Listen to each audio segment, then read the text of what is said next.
இன்றைக்கி நம்ம 2002 ரிலீஸ் ஆன த டைம் மிஷின் படத்துடைய ஸ்டோரியை தான் பார்க்க போகிறோம். இந்த படத்துடைய கான்செப்ட் என்ன அப்படின்னு கேட்டிங்கன்னா, நம்ம ஹீரோவுடைய காதலி ஒரு டைமில் ஆக்சிடென்டலாக இறந்து போயிடுறாங்க. நம்ம ஹீரோ ஒரு டைம் மிஷினை ரெடி பண்ணி எப்படியாச்சும் அவங்கள காப்பாற்றணும்னு ட்ரை பண்ணுறாரு. மறுபடியும் அவங்க அதே டைமில் இறந்து போயிடுறாங்க. ஸோ அதுக்கப்புறம் நம்ம ஹீரோ அந்த காதலியை உயிரோடு கொண்டு வந்தாரா, அதுக்கப்புறம் அவருக்கு வந்த பிரச்சனை, அந்த பிரச்சனையெல்லாம் சரி பண்ணாரா அப்படின்னு சொல்கிற கதை தான் த டைம் மிஷின். சரி வாங்க இந்த படத்தை டீட்டெயிலாக பார்க்கலாம். அதுக்கு முன்னாடி நம்ம சேனலை சப்ஸ்கிரைப் பண்ணுங்கள், பக்கத்தில் வர பெல்லையும் கிளிக் பண்ணுங்கள். இந்த படத்துடைய ஸ்டார்டிங் சீனில் நம்ம ஹீரோவை காமிக்கிறாங்க. நம்ம ஹீரோவுடைய பேர் அலெக்சாண்டர். அவர் ஒரு காலேஜில் சயின்ஸ் ப்ரொஃபஸராக இருந்துகிட்ருக்காரு. அவருடைய ஃப்ரெண்டு வந்து டைம் ஆகிடுச்சு, உன்னுடைய கேர்ள் ஃப்ரெண்டை மீட் பண்ண போலியா அப்படின்னு சொல்லிட்டு கேட்குறப்ப, ஆமாம் டைம் ஆகிடுச்சு நான் கிளம்புறேன் அப்படின்னு சொல்லிட்டு நம்ம ஹீரோ கிளம்புறாரு. அவருடைய வீட்டுக்கு போயிட்டு அவர் நல்லா ரெடி ஆகிட்டு அவங்க சொன்ன டைமுக்கு கிளம்பலாம் அப்படின்னு வெயிட் பண்ணிகிட்ருக்காரு. ஸோ அப்போ அந்த வீட்டில் வந்து அவருடைய கண்டுபிடிப்புகளுக்கு அப்படின்னு சொல்லிட்டு ஒரு ரூம் இருக்கும். அந்த ரூமில் நம்ம ஹீரோவை காமிக்கிறாங்க. அந்த ஆய்வுக்கூடத்தில் நம்ம ஹீரோவுடைய ஃப்ரெண்டு நம்ம ஹீரோவை பயங்கரமாக கலாச்சிட்ருக்காரு. நீ இந்த கண்டுபிடிப்புகள் அப்படின்னு சொல்லிட்டு டைம் ஒதுக்கிறத விட நீ வேறு எதுக்காச்சும் டைமை ஸ்பெண்ட் பண்ணலாம், உன்னுடைய டைம் நிறைய வேஸ்ட் ஆகிட்டுருக்கு அப்படின்னு சொல்லிட்டு இருக்காரு. நம்ம ஹீரோ ஃப்யூச்சரில் இந்த ஊர் எப்படி இருக்கும் அப்படின்னு சொல்லிட்டு வரைஞ்செல்லாம் வச்சுருக்காரு. நம்ம ஹீரோவுக்கு வாட்ச்னால் ரொம்ப பிடிக்கும், எப்பவுமே வாட்சோடு தான் இருப்பார். அங்கே கட் பண்ணால் நம்ம ஹீரோ அவருடைய கேர்ள் ஃப்ரெண்டை பார்க்க வந்திருக்காரு. பார்க்க வந்த இடத்துல ஒரு மோட்டார் வெஹிக்கிள் இருக்கும். அதை பார்த்துட்டு என்ன புதுசாக இருக்கே அப்படின்னு சொல்லிட்டு அவர் வியந்து போய் பார்த்துட்ருக்காரு. ஸோ உடனே அவருக்கு ஞாபகம் வருது, என்னுடைய கேர்ள் ஃப்ரெண்டை பார்க்க போகணும் அப்படின்னு சொல்லிட்டு அவர் கிளம்பி போயிட்டு அந்த கேர்ள் ஃப்ரெண்டுக்கிட்ட இது வரைக்கும் பார்த்தீங்கன்னா அவருடைய லவ்வை சொல்லவே இல்லை. ஸோ இப்போ தான் ஃபஸ்ட் டைமாக சொல்ல போகிறாரு. சொன்னோடனே அவங்க வந்து அக்செப்ட் பண்ணிக்கிட்டாங்க. சரி ஓகே நம்ம இங்கே பேச வேண்டாம், நம்ம தனியாக போயிட்டு பேசலாம் அப்படின்னு சொல்லிட்டு பார்க்குக்கு ஓரமாக கூட்டிகிட்டு வராரு. நம்ம ஹீரோ ஒரு மோதிரம் வாங்கிட்டு வந்துருப்பார். அந்த பொண்ணு கையில் அந்த மோதிரத்தை போட்டு விட்டுட்டு ஜாலியாக பேசிகிட்டு இருக்காங்க.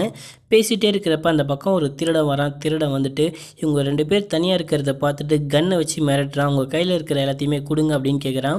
நம்ம ஹீரோவும் கையில் இருக்கிற எல்லாத்தையுமே கொடுத்துட்டாரு. கடைசியாக அந்த பொண்ணு கையில் இருக்கிற அந்த மோதிரத்தையும் கேட்குறான். நம்ம ஹீரோயின் தரமாட்டான் அப்படின்னு சொல்கிறாங்க. நம்ம ஹீரோவும் அதெல்லாம் கொடுக்க முடியாது அப்படின்னு சொல்கிறாரு. ஸோ கடைசியாக வந்து அவனை கழட்டிக்கிறேன் அப்படின்னு சொல்லி அந்த கையை பிடிச்சி கழட்ட ட்ரை பண்ணுறான். நம்ம ஹீரோ தடுக்க ட்ரை பண்ணுறப்ப அந்த துப்பாக்கியில் தெரியாமல் கைப்பற்றுது. நம்ம ஹீரோயின் மேலே புல்லட் பாஞ்சிருது. நம்ம ஹீரோயின் அப்படியே இறந்து போகிறாங்க. நம்ம ஹீரோ அழுகிறாரு, கத்துறாரு. நான் உன்னை எப்படியே விட மாட்டேன், உன்னை கண்டிப்பாக நான் காப்பாற்றுவேன், உன்னை மறுபடியும் இந்த உலகத்துக்கு கூட்டிகிட்டு வருவேன் அப்படின்னு சொல்லிட்டு நம்ம ஹீரோ அழுகிறாரு. ஸோ அப்படியே கட் பண்ணுறாங்க. 4 வருடங்கள் கழித்து அப்படின்னு சொல்லிட்டு காமிக்கிறாங்க. நம்ம ஹீரோ 4 வருஷமாக டைம் ட்ராவல் மிஷின் எப்படியாச்சும் செய்யணும் அப்படின்னு சொல்லிட்டு அவர் முயற்சி பண்ணிக்கிட்டே இருக்காரு. ஸோ அப்போ அவருடைய ஃப்ரெண்டு வந்து பார்த்துட்டு, ஸோ அவள் விட்டுட்டு போயிட்டா, நீ வந்து இன்னொரு கல்யாணம் பண்ணிக்கலாம்ல அப்படின்னு சொல்கிறப்ப, ஸோ நான் அவளை திருப்பி கொண்டு வருவேன் அப்படின்னு சொல்லிட்டு நம்ம ஹீரோ சொல்கிறாரு. சரி நீ ஏதோ ஒரு ப்ராஜெக்ட் பண்ணிகிட்ருக்கியே காமி அப்படின்னு சொல்லிட்டு நம்ம ஹீரோடைய ஃப்ரெண்டு கேட்குறப்ப, நான் உனக்கு சண்டே அன்றைக்கி காமிக்கிறேன் அப்படின்னு சொல்லிட்டு நம்ம ஹீரோடைய ஃப்ரெண்டுக்கிட்ட சொல்லி அனுப்பிச்சிடுறாரு. ஸோ அப்படியே சண்டேவும் வருது. நம்ம ஹீரோ அந்த டைம் ட்ராவல் மிஷினை ஃபுல்லாக ரெடி பண்ணி முடிச்சிட்டாரு. நம்ம ஹீரோ என்ன நினைக்கிறாரு அப்படின்னு பார்த்தீங்கன்னா, நானும் என்னுடைய காதலியும் உன்னுடைய கண் முன்னாடி வந்து நிற்கிறோம் நண்பா அப்படின்னு சொல்லிட்டு அந்த டைம் மிஷினில் ஏறுறாரு. அந்த டைம் மிஷின் ரொம்பவே நல்லாவே ஒர்க் பண்ணுது. மறுபடியும் அதே டைமுக்கு போயிட்டு இறங்குறாரு, அந்த பொண்ணு இறந்து போன அதே நாளுக்கு. ஸோ இறங்கிட்டு அந்த பொண்ணை போயிட்டு மீட் பண்ணுறாரு. மீட் பண்ணிவிட்டு ஸோ இந்த மாதிரி நான் உன்னை லவ் பண்ணுறேன் அப்படின்னு சொல்லிட்டு அன்றைக்கி போயிட்டு நம்ம ஹீரோ ப்ரப்போஸ் பண்ணுறாரு. ப்ரப்போஸ் பண்ண உடனே அந்த பொண்ணு ஏற்றுக்கிறா. ஸோ ஏற்றுக்கினதுக்கப்புறம் நம்ம இன்றைக்கி இங்கே இருக்க வேண்டாம், நம்ம இங்கேருந்து கிளம்பிடலாம் அப்படின்னு சொல்லிட்டு வேறு இடத்துக்கு கூட்டிகிட்டு போகிறாரு. ஸோ அந்த இடத்துக்கு கூட்டிகிட்டு போயினதுக்கப்புறம் அந்த பொண்ணு வந்து எனக்கு ஃப்ளவர் வேணும் அப்படின்னு சொல்லிட்டு கேட்குறா. பக்கத்துலேயே ஃப்ளவர் ஷாப் இருக்கும். சரி ஓகே நீ இங்கேயே நில்லு, நான் போய்ட்டு ஃப்ளவர் வாங்கிட்டு வரேன் அப்படின்னு சொல்லிட்டு நம்ம ஹீரோ ஃப்ளவர் ஷாப்புள்ள போகிறாரு. போன அடுத்த செகண்ட் பார்த்திங்கன்னா நம்ம ஹீரோயின் ஹா அப்படின்னு சொல்லிட்டு கத்துறாங்க. ஸோ நம்ம ஹீரோ திரும்பி பார்க்குறப்ப அங்கே இருக்கிற குதிரை வண்டி ஒன்று தாறுமாறாக ஓடி போய் நம்ம ஹீரோயின் மேலே விழுந்து ஹீரோயின் இறந்து போயிட்டாங்க. நம்ம ஹீரோ திரும்பி வந்து பார்த்து பயங்கரமாக அழுகிறாரு. அங்கே கட் பண்ணால் நம்ம ஹீரோவும் அவருடைய ஃப்ரெண்டும் பேசிகிட்டு இருக்காங்க. ஏதோ ஆக்சிடென்ட் ஆகிடுச்சே மேடா அப்படின்னு சொல்லிட்டு அவருடைய ஃப்ரெண்டு கேட்டுட்ருக்காரு. ஆமாம் அந்த ஆக்சிடெண்ட்டில் நானே இறந்து போயிருக்கலாம், எனக்கு பிடிச்ச அந்த பொண்ணு இறந்து போயிட்டா அப்படின்னு சொல்லிட்டு பேசிகிட்டே இருக்கிறப்ப, கடவுள் எதுக்காக என்னை இப்படி சோதிக்கிறாரு அப்படின்னு சொல்லிட்டு எனக்கு தெரியவே இல்லை, அவள் இல்லாத உலகத்தில் நான் வாழ விரும்பலை, நான் வந்து ஃப்யூச்சருக்கு போகிறேன் அப்படின்னு சொல்லிட்டு அவர் மனசுலையும் நினச்சிக்கிட்டு அந்த டைம் மிஷினை ஆன் பண்ணுறாரு. ஃப்யூச்சருக்கு போகலாம் அப்படின்னு ட்ரை பண்ணுறாரு. அவர் இருக்கிற காலகட்டங்கள் பார்த்திங்கன்னா 1800களில் அவர் இருந்துட்டு 2030க்கு வந்து டைம் ட்ராவல் பண்ணி போகிறாரு. ஸோ அங்கே போயிட்டு பார்க்குறப்ப எல்லாருமே மூணுக்கு வந்து குடி போயிட்டுருக்காங்க. மூணில் வந்து ஏதோ ஹோட்டல்லாம் கட்டிட்டு அந்த ஹோட்டலுக்கு வந்து கூட்டிகிட்டு போயிட்டுருக்காங்க அப்படின்ற மாதிரி காமிச்சிட்ருக்காங்க. ஸோ அதே டைமில் நம்ம ஹீரோ ஒரு லைப்ரரிக்குள்ளே போகிறாரு. அது ஏதோ கண்காட்சி மாதிரி இருக்குன்னு வச்சுக்கோங்களேன். ஸோ அதுக்குள்ளே போனதுக்கப்புறம் ஒரு அட்வான்ஸ் டெக்னாலஜி நம்ம ஹீரோ கிட்ட வந்து பேசுது. என்ன வேணும் அப்படின்னு சொல்லிட்டு கேட்குது. நம்ம ஹீரோக்கு ஒன்றுமே புரியல. ஸோ நம்ம ஹீரோ நீ யார் அப்படின்னு சொல்லிட்டு கேட்குறப்ப, நான் வந்து அட்வான்ஸ் அட்வான்ஸ் டெக்னாலஜி, அது வந்து ஒரு ஏஐ அப்படின்னு சொல்லுது. ஸோ அதுக்கிட்ட பேசுனதுக்கப்புறம் இந்த டைம் ட்ராவல் பற்றிலாம் கேட்குறப்ப டைம் ட்ராவல் சாத்தியமே இல்லை, நடந்த விஷயத்தை யாராலையுமே மாற்ற முடியாது அப்படின்னு சொல்லிட்டு அந்த ஏஐ மிஷின் சொல்லுது. ஸோ அதுக்கிட்ட கொஞ்சம் நேரம் பேசி நிறைய விஷயங்கள் தெரிஞ்சுக்கிறப்ப அங்கே வந்து ஒரு பால் மாதிரி இருக்குது. அந்த பாலில் இருந்து தான் பார்த்திங்கன்னா இந்த ஏஐ வந்து பேசிகிட்டு இருக்கோம். நம்ம ஹீரோ அங்கேருந்து கிளம்பிடுறாரு. 2037க்கு டைம் மிஷினை செட் பண்ணி அங்கே போயிட்டு இறங்குறாரு. ஸோ அங்கே போயிட்டு இறங்கி பார்க்குறப்ப பூமியில் ஏதோ ஒரு ஆபத்து, மூணிலேருந்து ஒரு சில பாகங்கள் உடஞ்சி பூமியில் விழுந்துருச்சு அப்படின்னு சொல்கிறாங்க. நீயும் இங்கே இருந்தால் ஆபத்து, வா போகலாம் அப்படின்னு சொல்லிட்டு அங்கே இருக்கிற காவலாளிகள்லாம் கூப்பிடுறாங்க. நம்ம ஹீரோ போக மாட்டேன் அப்படின்னு சொல்லிட்டு இறங்கிறாரு. ஸோ இறங்கிட்டு அந்த மூனை பார்க்குறப்ப எதுக்காக இந்த மூன் உடஞ்சிச்சு அப்படின்னு சொல்லிட்டு தெரியல அப்படின்னு நம்ம ஹீரோ யோசிச்சுட்டு இருக்காரு. ஸோ உடனே டைம் மிஷினில் ஏறி டைம் மிஷினை ஆன் பண்ணுறாரு. ஏதோ நிலநடுக்கம் வந்த மாதிரி சவுண்டு கேட்குது. ஸோ நம்ம ஹீரோக்கு மண்டையில் செம்ம அடிபட்டுது. அந்த டைம் மிஷின்லேயே மோதி ரத்தம் வேறு வருது. டைம் மிஷின் பாட்டுக்கிட்டு ஓடிக்கிட்டே இருக்குது. ஸோ கிட்டத்தட்ட ஒரு 8 லட்சம் ஆண்டுகள் தாண்டி போயிடுச்சு. நம்ம ஹீரோ முழிச்சு பார்க்குறப்ப 8 லட்சம் ஆண்டுகள் தாண்டி போயிட்டுருக்கு. நம்ம ஹீரோ அப்படியே ஸ்டாப் பண்ணுறாரு. ஸ்டாப் பண்ணிவிட்டு நம்ம ஹீரோ முழிச்சு பார்க்குறப்ப நம்ம ஹீரோக்கு ஏதோ ஒரு பொண்ணு வந்து ட்ரீட்மெண்ட் பண்ணிகிட்ருக்கா. மண்டையிலேருந்து ரத்தம் வந்துட்டுருக்கு. நம்ம ஹீரோ முழிச்சு பார்க்குறப்ப அந்த சின்ன பையன் பார்த்துட்டு, அம்மா இவர் முழிச்சிட்டாரு அப்படின்னு சொல்லிட்டு கத்துறான். ஸோ அப்படியே அந்த பொண்ணு வரா. நம்ம ஹீரோ கீழே இறங்கி போயிட்டு பார்க்குறப்ப அந்த உலகமே புதுசாக இருக்குது. நம்ம ஹீரோ பார்த்துட்டு யார்கிட்டயாச்சும் பேச ட்ரை பண்ணால் அவங்க எல்லாருமே வேறு மொழி பேசுகிறாங்க. நம்ம ஹீரோக்கு புரியவே இல்லை. அதே மாதிரி நம்ம ஹீரோக்கு ட்ரீட்மெண்ட் பண்ண அந்த பொண்ணுக்கும் அந்த பொண்ணுடைய பையனுக்கும் மட்டும்தான் இவன் பேசுகிற மொழி புரியுது. ஸோ அவங்களும் திருப்பி அதே மொழியில் பேசுகிறாங்க. எப்படின்னு கேட்குறப்ப, ஸோ நாங்கள் மட்டும்தான் ரொம்பவே கஷ்டப்பட்டு அந்த மொழியை கற்றுக்கிட்டோம், மற்ற யாருமே கற்றுக்க முயற்சி பண்ணல அப்படின்னு சொல்கிறா. சரி வாங்க நம்ம இங்கேருந்து போயிடலாம், என்னுடைய கூடாரத்துக்கு போயிடலாம் அப்படின்னு சொல்லிட்டு அந்த பொண்ணு அவருடைய கூடாரத்துக்கு கூட்டிகிட்டு போகிறா. அந்த சின்ன பையனும் நம்ம ஹீரோவும் நல்லாவே மிங்கிள் ஆகிட்டாங்க. நம்ம ஹீரோ வந்து அந்த சின்ன பையனுக்கு அந்த வாட்சை கிஃப்டாக கொடுத்துட்டு சரி வாங்க நீங்கள் மேலே போய்ட்டு படுத்துக்கோங்க அப்படின்னு சொல்லிட்டு நம்ம ஹீரோயின் தனியாக கூட்டிகிட்டு போய் படுக்க வச்சுட்டா. ஸோ அதே மாதிரி நம்ம ஹீரோ தூங்கிட்டே இருக்கிறப்ப நம்ம ஹீரோவுக்கு வந்து ஒரு வித்தியாசமான ஒரு கனவு வருது. ஏதோ ஒரு வித்தியாசமான ஒரு பொம்மை மாதிரி இருக்குது. காட்டுக்குள்ளே வந்து ஒரு வித்தியாசமான ஒரு பொம்மை. ஸோ நம்ம ஹீரோ ஏஞ்சி பார்க்குறப்ப அந்த சின்ன பையன் கத்துறான். என்னன்னு போயிட்டு பார்க்குறப்ப அந்த பையனுக்கும் இதே மாதிரி கனவு வந்ததாக சொல்கிறான். அந்த பொண்ணுக்கிட்டே இந்த கனவை பற்றி கேட்குறப்ப, நீங்கள் சொல்கிற மாதிரியான கனவு எனக்கு கூட தான் வந்திருக்கு, எனக்கு மட்டும் இல்லாமல் இந்த கிராமத்தில் இருக்க நிறைய பேருக்கு இதே கனவு தான் வருது, அது ஏன் தான் தெரியல அப்படின்னு சொல்லிட்டு அந்த பொண்ணு சொல்கிறா. மறுநாள் நம்ம ஹீரோவை வெளியே கூட்டிகிட்டு போகிறப்ப நம்ம ஹீரோ கேட்குறாரு, என்ன இந்த ஊரில் வயசான மக்களையே பார்க்க முடியலையே அப்படின்னு கேட்குறப்ப, வயசானவங்களாம் இல்லை அப்படின்னு சொல்லிட்டு அந்த பொண்ணு சொல்கிறா. ஏன் இறந்து போயிட்டாங்களா அப்படின்னு சொல்லிட்டு நம்ம ஹீரோ கேட்குறப்ப, ஆமாம் இறந்து போயிட்டாங்க அப்படின்னு சொல்லிட்டு அந்த பொண்ணு சொல்கிறா. எப்படி எல்லாருமே ஒரே டைமில் இறந்து போகிறாங்க அப்படின்னு சொல்லிட்டு நம்ம ஹீரோ கேட்குறாரு.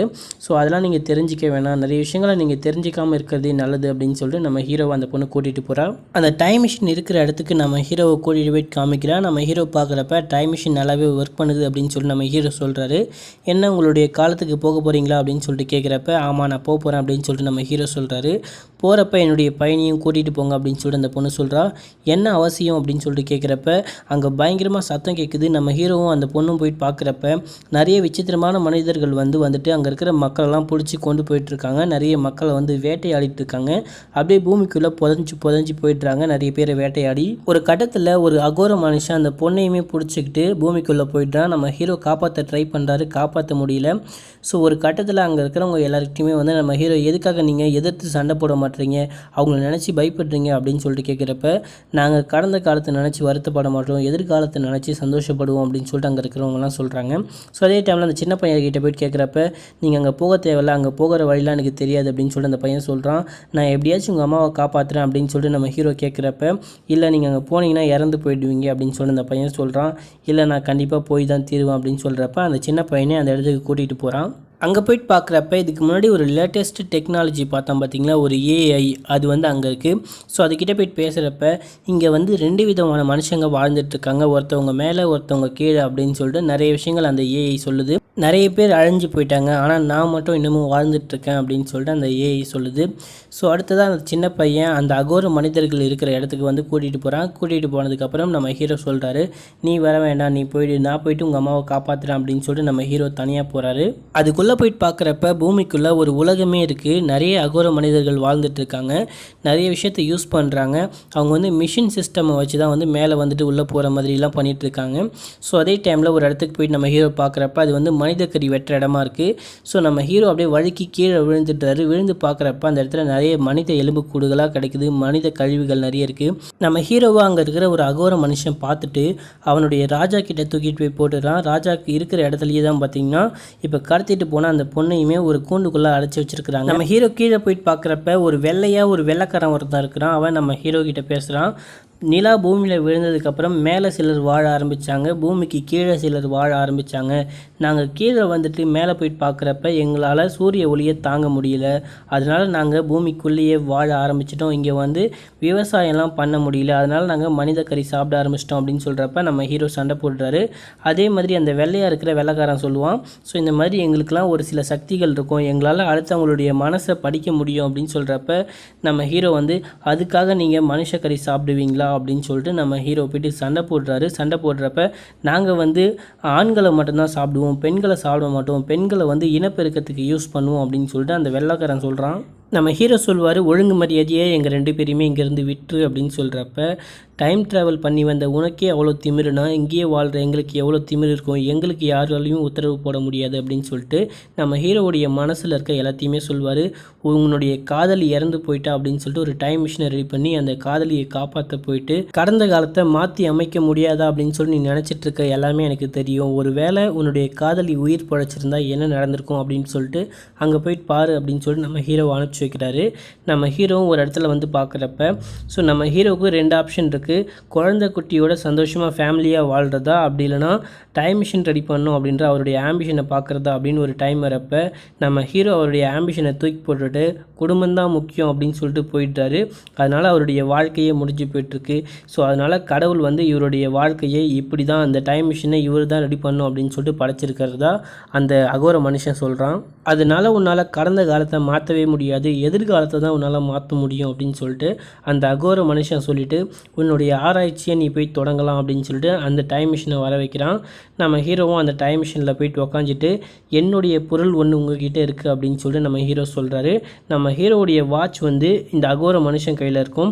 ஸோ அந்த அகோர மனுஷன் கிட்ட வந்து கொடுக்குறப்ப என்னால் எதிர்காலத்தை தான் மாற்ற முடியும், கடந்த காலத்தை மாற்ற முடியாதுன்னு நீங்கள் சொன்னீங்க அப்படின்னு சொல்லிட்டு நான் எதிர்காலத்தை மாற்ற போகிறேன் அப்படின்னு சொல்லிட்டு அவனை பிடிச்சி இழுத்து டைம் மிஷினை ஆன் பண்ணி விட்டுறாரு. ஆன் பண்ணி விட்டால் உள்ள 2 பேருமே செமையாக சண்டை போடுறாங்க. ஒரு கட்டத்தில் அந்த அகோர மனுஷனை நம்ம ஹீரோ டைம் மிஷின்லேருந்து வெளியே தள்ளி சாகடிக்கிறாரு.